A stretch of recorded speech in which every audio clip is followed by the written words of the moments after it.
नमस्कार, मैं हूं ललित कुमार। आप देख रहे हैं सच्ची खबर झज्जर। आज जो हमारी चर्चा रहेगी झज्जर शहर के विकास को लेकर के, और भाई विकास ही हैं, हम इनसे चर्चा करेंगे। काफ़ी साल पत्रकारिता भी की है इन्होंने। हम थोड़ी सी रूपरेखा झज्जर की जो है इनसे जानेंगे कि झज्जर इतना विकसित क्यों नहीं हो पाया कि जो होना चाहिए था। कांग्रेस सरकार भी रही है, बीजेपी भी रही है, और कांग्रेस से पहले इनेलो सरकार भी रही है। तो इन्हीं विषयों पर चर्चा रहेगी। विकास भाई साहब, विक्की देसी हरियाणवी के नाम से। भाई साहब नमस्कार। सब ने मेरी राम राम भाई, बहुत बहुत धन्यवाद आपका जो आज इस चर्चा में भाग लेने का मौका दिया। तो झज्जर ज़िला जो है मेरे हिसाब से ललित भाई 1997 में ज़िला बनाया था। तब तक लेकर इतनी एक सही तरीके से इसने ज़िला नहीं कह सकते। जितनी कमियां रही हैं मेरे हिसाब से काफ़ी कमी रही हैं इसमें, चाहे कांग्रेस की सरकार देख लो और अब लगातार तीसरी बार जो है भारतीय जनता पार्टी की सरकार है तो भी वो कमियां रही। भाई साहब, विकास की बात की जाए, विकास की जो डगर होती है वो शिक्षा को लेकर के होती है।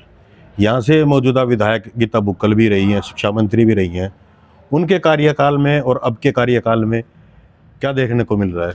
देखो, मौजूदा विधायक शिक्षा मंत्री रही हैं और उनके रहते यहाँ पे जो जितना काम होना चाहिए था, जो शिक्षा के क्षेत्र में या यहाँ पे बड़े कॉलेज लेके आना या फिर आईटीआई, एक गुड आईटीआई को छोड़ दूँ तो यहाँ आईटीआई भी अब जाके आई है, तो उतना काम नहीं करवा पाई मेरे हिसाब से जो है। और उसके बाद से तो झज्जर एक बदकिस्मती कहूँगा झज्जर की कि लगातार 3 बार से जो है वो विपक्ष का जो है एमएलए यहाँ से बन रहा है, तो वो इस वजह से भी झज्जर पिछड़ने का काफ़ी कारण रहा है।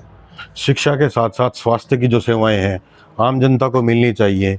क्या झज्जर एक नागरिक अस्पताल है झज्जर के अंदर, उसमें मूलभूत जो दवाई होती हैं बुखार की, खांसी की, जुकाम की, वो तो बहुत बड़ी बात है। लेकिन जहाँ तक महिलाओं की बात है, गर्भवती महिलाएं हैं, उनकी डिलीवरी के जो केस हैं वो मोस्टली रोहतक होते हैं। आप डिलीवरी को छोड़ दो, छोटा सा एक्सीडेंट हो जाए तो यदि 5-4 टक्के भी लगाने हैं तो सीधा रेफर कर देंगे जी कि भाई यहाँ से सीधे आप जो है पीजीआई ले जाओ। यहाँ पे एक तो स्टाफ नहीं रहता इनका, और सुविधाएं दी गई हैं तो उनको ठीक से नहीं चला पाई। कोई भी चीज़ दी है, मशीनरी दी है, जो भी दिया है वो चीज़ें जल्दी खत्म हो जाती हैं। तो झज्जर के अंदर नागरिक अस्पताल के नाम पे एक मजाक ही कहूँगा मैं, और इतनी सुविधाएं नहीं है झज्जर वालों को, नहीं मिली। झज्जर वाले इस मामले में बदकिस्मत रहे हैं। बदकिस्मत की बात की जाए, झज्जर का दिल जो कहे जाने वाला अंबेडकर चौक है, उसकी हालत भी थोड़ी अब सुधरी है। कांग्रेस राज में भी ऐसी हालत थी, बीजेपी राज में थोड़ा सा मतलब इलेक्शन के टाइम में ही उस चौक को बनाया गया था। झज्जर के जो आसपास की जो सड़कें हैं वो देखने को, और शहर की जो सड़कें हैं उसको देखने में किस तरह से देखते हैं आप? देखो, आसपास से साफ सुथरा करने से शहर नहीं चमकता। शहर की चमक सौंदर्यीकरण, आपको पार्कों को, जो चौक है मेन, जैसे आपने अम्बेडकर चौक का नाम लिया, यहाँ पे भगत सिंह चौक है, आगे भी चिकारा चौक है, इधर जो है ये धौड़ चौक है और सिलानी गेट है। मेन बहुत सारे ऐसे चौक हैं जिनके ऊपर सफाई के ऊपर, और सड़कों की हालत बद से बदतर है, बहुत बुरा हाल है। हालांकि मैं पिछले 10 साल से भारतीय जनता पार्टी की सरकार है, यहाँ पे नगर परिषद जो है वो नगर परिषद में भी जो चेयरमैन हैं वो भारतीय जनता पार्टी के हैं। मैं बात करूँ जिला परिषद की, तो जिला परिषद में जो गांव के अंदर आते हैं वो भी हमारे जो हैं वो भी भारतीय जनता पार्टी के, सेंटर में भी भारतीय जनता पार्टी। तो अब तो पूरा का पूरा भारतीय जनता पार्टी के ऊपर ही है, उन्हीं को देखना होगा और उनको एक चीज़ से बाहर निकल के सोचना होगा। झज्जर के लोगों का, झज्जर का विकास करवाना होगा कि भाई ये नहीं सोचना कि इन्होंने हमें वोट नहीं दी, इन्होंने हमारा विधायक नहीं बनाया, लेकिन विधायक तो इनके बने हैं ना। तो इसमें झज्जर का कोई कसूर थोड़ी ना है कि भाई झज्जर जो है वो लगातार विपक्ष में यदि विधायक दे रहा है तो इसमें झज्जर के लोगों को इसका खामियाजा ना भुगतना पड़े, और आगे सरकार को देखना चाहिए कि सौंदर्यीकरण की तरफ ध्यान दें। मैं एक झज्जर में सबसे बड़ी मुसीबत आज के दिन में भी एक कॉलोनी में झज्जर में रहता हूँ, रामनगर कॉलोनी है, बंदरों की समस्या सबसे बड़ी समस्या है। आवारा पशुओं की समस्या, आवारा पशु सड़क पे बैठे होते हैं, कितने एक्सीडेंट होते हैं। मैं मतलब ये लगा लो कि जितने एक्सीडेंट टोटल होते हैं उसमें से 50% तो उन आवारा पशुओं की वजह से होती है। ये सारी की सारी जो हैं इन सुविधाओं को एक दो मतलब कहते हैं कि आधा घंटे की बारिश पूरे झज्जर को डुबो देती है। आपने भी देखा होगा कि घुटनों तक पानी आ जाता है, और उस पानी का क्या कारण होता है कि वो गंदा पानी होता है, क्योंकि जो जितने भी हमारे सीवर लाइन है, उस सीवर लाइन का पानी ओवरफ्लो होता है और वो उस पानी में मिलके लोगों के घरों में घुसता है और बीमारियां फैलती है। नगर पालिका की बात की जाए, नगर पालिका का काम होता है साफ सफाई कराना। अभी एक मामला ताज़ा आज ही अखबार में आया है कि काफ़ी गबन का मामला हुआ है, तो नगर पालिका हमेशा गबन के मामले में ही छाई रहती है। देखिए, ये सबसे छोटी इकाई होती है नगरों की बात करूँ तो मैं अपने तो अब नगर परिषद हो गई है, तो नगर परिषद में इस तरह के हम जब तक ठोस सबूत ना मिल जाए तो किसी के ऊपर आरोप प्रत्यारोप नहीं लगा सकते।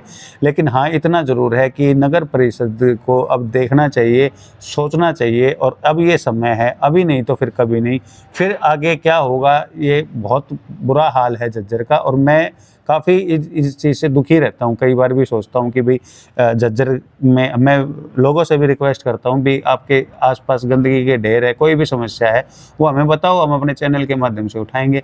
आपसे भी रिक्वेस्ट करूँगा कि आप भी लोगों को थोड़ा सा मोटिवेट करो कि भाई जहाँ पे भी दिक्कत आए हमें बुलाओ। यदि वैसे नहीं सुनती सरकार तो भाई मीडिया के माध्यम से सुनाएंगे उनको, तो ये करना पड़ेगा। तो ये काफ़ी बहुत दिक्कत है झज्जर के अंदर। नगर परिषद ने जो है अपने कुछ लोग यहाँ पर इंतजामात किए हुए हैं, उनको नंबर भी समय समय पर देते रहते हैं, लेकिन वही डाक के तीन पात रहते हैं।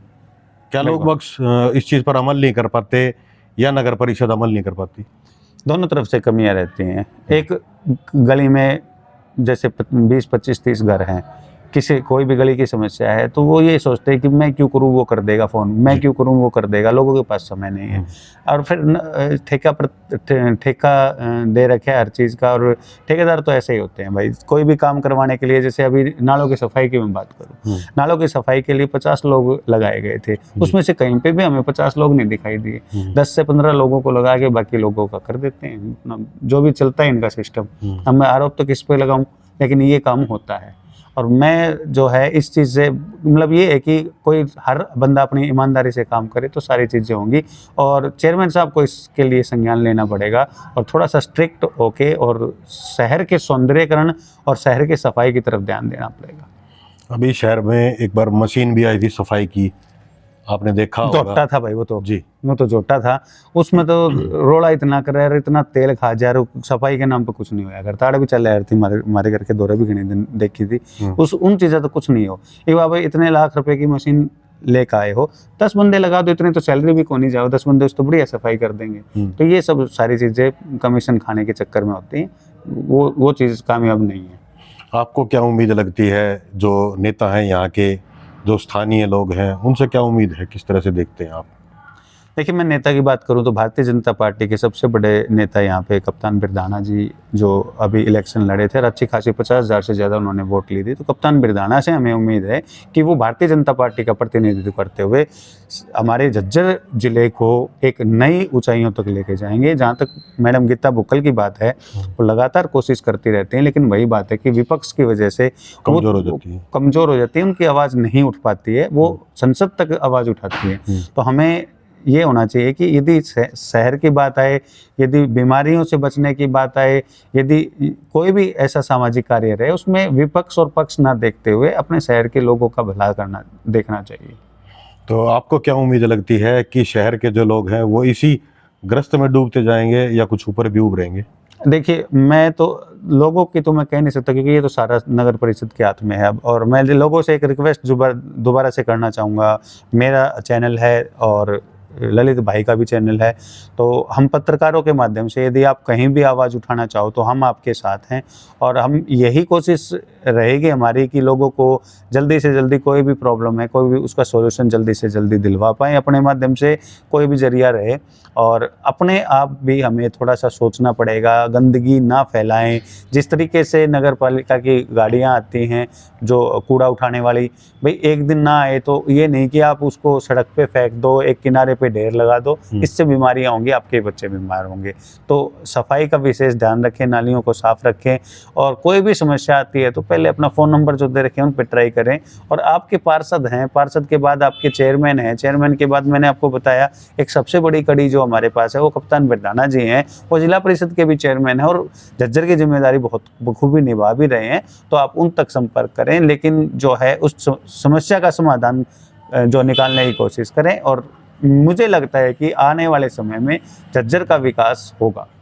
आपने कप्तान बिरधाना के ऊपर जो है थोड़ा सा ऊपर स्तर पर रखा है, क्या कप्तान बिरधाना से आपकी मुलाकात हुई है इस बारे में? हाँ, कप्तान बिरधाना से मुलाकात होती रहती है, और कप्तान बिरधाना गांव स्तर पर, जो जिला परिषद के जो चेयरमैन है उसके हिसाब से गांव स्तर पर उन्होंने काफ़ी अच्छे काम करवाए हैं। तो हमें उम्मीद है कि कप्तान बिरधाना झज्जर के लिए भी एक बहुत अच्छे जो है नेता साबित होंगे, और वो फुल पावर जो भारतीय जनता पार्टी की तरफ से उनको मिली है उस पावर का सही से इस्तेमाल करेंगे। ठीक है जी, तो ये थे विक्की हरियाणवी जी भाई, जिन्होंने बताया कि झज्जर का विकास हो सकता है, लेकिन आप लोगों के सहयोग से, आप लोगों के प्रयास से। इन्हीं शब्दों के साथ नमस्कार, मैं हूं ललित कुमार, आप देख रहे हैं सच्ची खबर झज्जर।